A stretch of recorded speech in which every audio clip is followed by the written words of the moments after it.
My name is Sarah, and I'm 29 years old. For years, I have been the one keeping my family together, even though they never realized it. I paid the rent, covered the bills, and even made sure my younger sister's school fees were paid on time.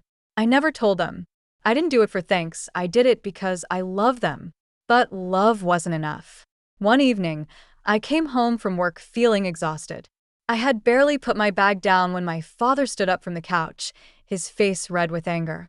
My younger sister Emma was standing beside him, looking smug. "I can't believe you would do this to us, Sarah," my father said, his voice shaking. I frowned. "Do what?" Emma held up some papers. "Don't pretend," she said, her voice dripping with fake innocence. "I found proof that you've been stealing from Dad's account. Look at this. Withdrawals that you made without telling him." My heart pounded. What was she talking about? I never took a single dollar from my father's account. In fact, I was the one putting money into it to keep things running. "This isn't true," I said, reaching for the papers. But my father yanked them away. "I don't want to hear it," he shouted. "You've been lying to us. You think we're fools." I looked at Emma, searching her face for any sign of guilt, but she just smiled, a small, satisfied smile that told me she had planned all of this.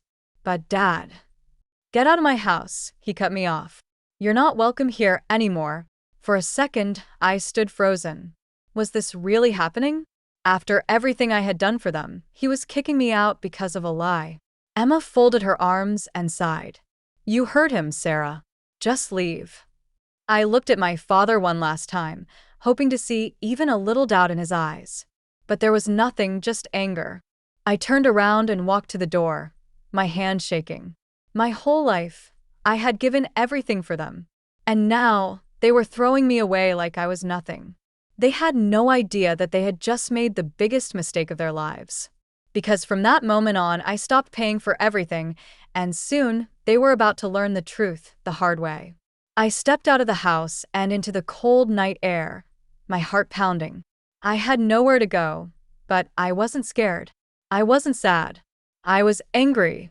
As I walked down the street, I pulled out my phone and logged into my banking app. With a few taps, I canceled all the automatic payments I had been making for the house: rent, electricity, water, internet, even Emma's school fees. I didn't owe them anything anymore. Let's see how long they last without me. I was staying with a friend in a small apartment across town. Life felt strange, but for the first time in years, I felt free. No more worrying about bills. No more stressing about Emma's school payments. No more being treated like a bank account instead of a person. Then the text started. "Dad, Monday, 9:42 a.m. Sarah, we need to talk." I ignored it. "Emma, Monday, 1:15 p.m. Did you cancel the electricity bill?" The power got cut off. I smirked. "Oh, so they noticed." "Dad, Tuesday, 7:30 a.m. Sarah, what is going on?" "The landlord says the rent wasn't paid." "Did you do something?" "Oh, I did nothing, and that was the problem for them." By Wednesday, the calls started coming in. I let them go to voicemail. Thursday, Emma left a long, furious message. "Sarah, you're so selfish. You left and didn't even think about how this would affect us. The school won't let me in because my tuition is unpaid. Dad is freaking out. You need to fix this now." I laughed out loud. They didn't want me around, but they still expected me to take care of them. I was sipping coffee at my friend's place when my phone rang again. This time it was Dad. For the first time, I answered. "Sarah," he said, his voice no longer full of anger, but desperation. "We need to talk." "Oh, about what?" I said casually. "Don't play games," he snapped, but there was no fire behind his words. "Emma's school kicked her out. The landlord gave us an eviction notice. The bills are overdue. I didn't know you were the one paying for everything." I let the silence hang between us before I finally said, "Now you do." He took a deep breath. "Sarah, come home. Let's talk." I smiled. Now, the power was in my hands, but I wasn't sure if I even wanted to go back. I let my father's words hang in the air. "Come home. Let's talk." A few weeks ago, I would have jumped at the chance. I would have rushed back, eager to explain myself, desperate to be heard. But that girl? She didn't exist anymore. I took a slow sip of my coffee. Oh, so now you want to talk? Dad sighed. Sarah, don't do this. I didn't know the truth. If I had known, I cut him off. But you didn't care to find out, did you? Silence. He had no answer for that. Good. Let him sit in it. I hadn't gone back. I wasn't even thinking about it. Instead, I focused on myself, my work, my peace, and my future. Meanwhile, my father and Emma were drowning. The landlord finally had enough and evicted them. With no money to pay rent, they were forced to crash at a distant relative's house. Emma, who had always acted like she was better than me, was now job hunting just to survive. No more fancy clothes. No more spoiled attitude. She was struggling. And Dad? He looked exhausted. When I ran into him at the grocery store one afternoon, he wasn't buying steaks or his usual expensive snacks, just instant noodles and canned food. He saw me and hesitated. Then finally he spoke. Sarah. I raised an eyebrow. Dad. He swallowed hard. The man who had thrown me out like garbage now looked like he was about to beg. I just wanted to say I was wrong. I was blinded by Emma's lies. I should have trusted you. For a second, I almost felt bad for him. Almost. I was your daughter too, I said, keeping my voice calm. But you threw me away without a second thought. His eyes dropped.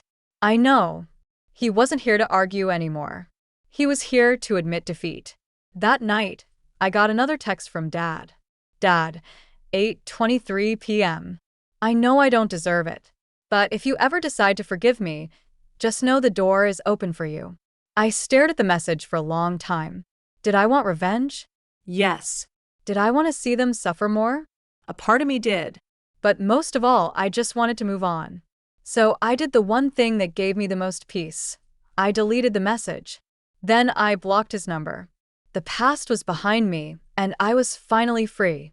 1 year later, the sun was shining through the windows of my new apartment, a place I paid for all on my own. It had been exactly 1 year since my father and Emma had thrown me out. 1 year since I had taken back control of my life. And honestly, it was the best thing that ever happened to me. After leaving my family behind, I focused on my career. Without the burden of paying for their bills, I saved money fast.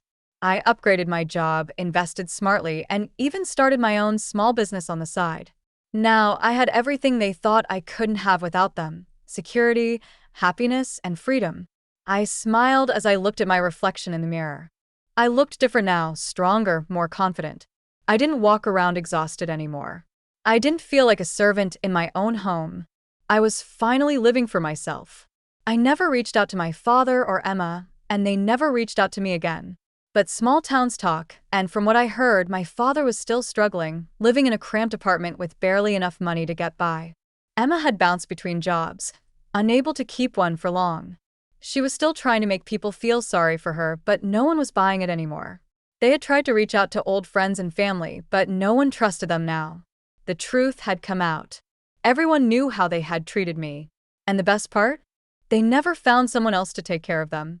One afternoon, as I was leaving a cafe, I saw Emma across the street. She was standing at a bus stop, looking tired and bitter. She saw me too. For a moment, she hesitated. Was she going to apologize? Ask for help? I didn't wait to find out. I turned and walked away. I didn't need revenge. I had already won. Because I was happy, and they were stuck in the mess they created. They thought kicking me out was a victory. But it was the best thing that ever happened to me. Because in the end, I didn't lose them. They lost me.